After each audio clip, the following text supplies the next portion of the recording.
All right, kids, I'm going to get right to it. It's the Halvening. The plot filter's gone from 512 to 256. That means all the Chia farmers are going to do double the work. We're going to look for double the amount of plots. That normally it only looks for, say, 5. So now you're going to be pulling up 10, and you're looking at 10 plots every single tick on the blockchain. And as you'll see here, and not immediately, but my little spikes for my, on the left side, we got the C7 compression farmer. That's only one of the two iGPUs that are running. And then on the right, we've got the C5 compression. That's the standard farmer, the non-Gigahorse farmer.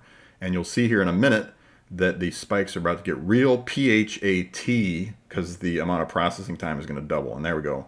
Finally, we see it on the left, the C7 Gigahorse iGPU. One of them is now almost twice as fat in terms of the amount of processing time. That's a perfect one right there because the plot is now, and you can see the Halvening website kind of freaked out. So I'll go ahead and refresh that one. It's not gonna have again for quite some time. So I think it's just flipped out. But now on the left, you can see we got a really fat spike, and then on the right, the spikes are getting a little bit fatter. So it happened. You watched it real time. Not as exciting as I thought. Hard drives are definitely louder now. I can see that they're searching for a lot more plots too. But I thought it was exciting enough to make a video. Probably not that exciting for most people, but of the 4 people that are excited about this stuff, I wanted to show you the stats. And now you can really see the spikes are starting to get fat. There's just a lot more time required to process all those compressed plots. And then on the right side, the GeForce actually you can see barely feels it at all. It's just that one's a little bit fat, but GeForce definitely not feeling it that much yet. And then the C7 ones, I think it's feeling a little bit more. So let me get the, I'll do the before and after. That'll be a little bit better of a look. So on the top of these graphs, we have a snapshot I took yesterday during the 512 filter decompression, and you can see that's a lot less compute time required. On the left is the iGPU, one of the 2 iGPUs working on the C7 plots for the Gigahorse farmer.